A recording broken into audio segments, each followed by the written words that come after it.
right, continuing with the state of the states, we turn our attention now to the state of Florida and the city of Miami. According to the city attorney, Miami is, quote, facing a financial emergency because of a $28 million operating deficit.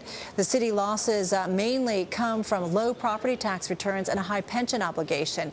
The city's entire reserve, which was over $90 million, could be nearly gone by the end of September.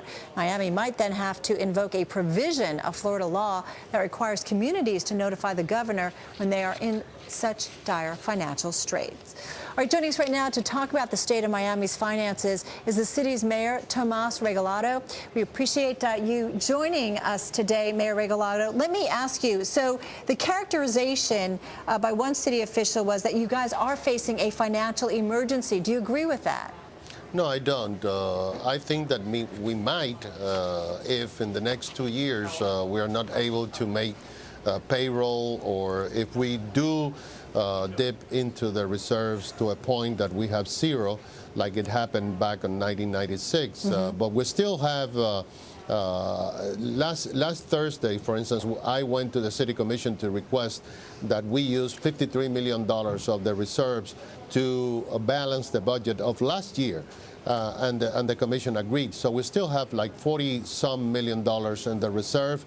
We do have a current deficit in this year, but we are addressing that. So let me ask you, so $28 million operating deficit for this year, as you said, about $40 million in reserves left after you deal with kind of last year's deficit. So how much of that $39 million will you use to potentially close that $28 million operating deficit for this year? We still have 6 months of the fiscal year to go. We have established a procurement freeze.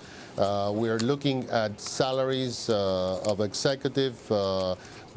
We believe that we can get rid of consultants, and also we're thinking of new revenues. So all in all, it might not be that bad, $28 million, but we do have to hurry in terms of, we have 3 contracts that we have to deal with before September with 3 of the 4 unions of the city, and we have the pension obligation. So if we do everything right, we may not have to go into the reserve.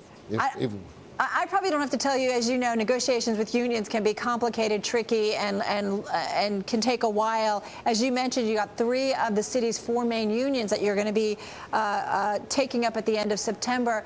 How do you anticipate that the unions will come across with the necessary concessions that you need? By telling the truth, by showing them the books.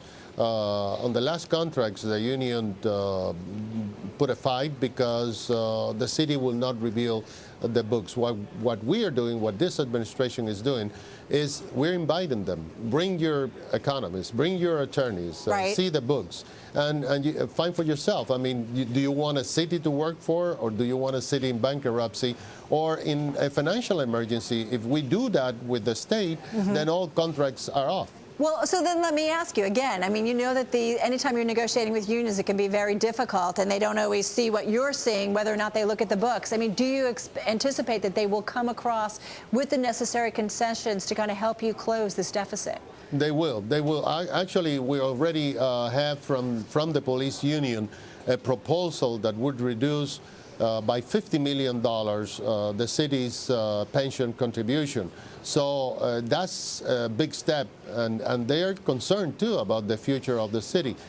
So we believe that we can do it. Do you think you can avoid ultimately, when all is said and done, not going under governor oversight? We mentioned in the introduction to you about how that there is a Florida state law that you can be placed under governor's oversight if you can't pay your bills for 90 days.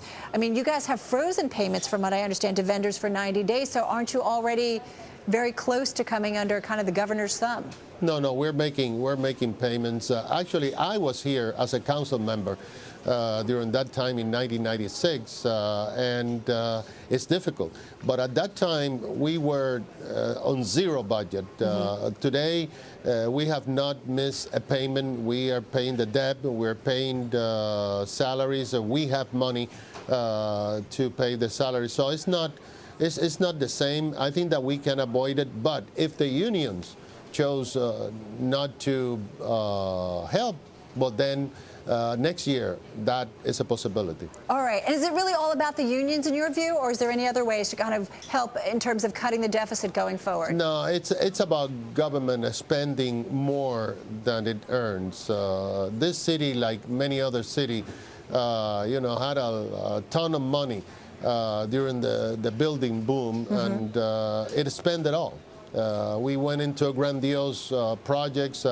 So it's not all about the unions. It's about reducing the size of the government, and this is what we're doing. All right. Well, there's certainly many people in the federal government who would agree with you and say we shouldn't be helping out our cities or our states, but there are others who say differently. I mean, what's your view on this? Should the federal government be helping some of these cities and states that are struggling, like yourself? Well, I think that the federal government should use some of that stimulus money to help the cities directly in creating jobs in terms of capital projects. I do not think that they should be in the business of bailing out cities, because then next year what's going to happen?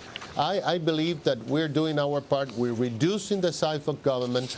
We're reducing the spending. And we're going to tell, I cut my salary by $53,000. So I'm telling the unions, I did it to me, so it's time for you. All right, we're going to leave it on that note. Mayor Tomas Regalado, thank you so much for your time today. We appreciate it.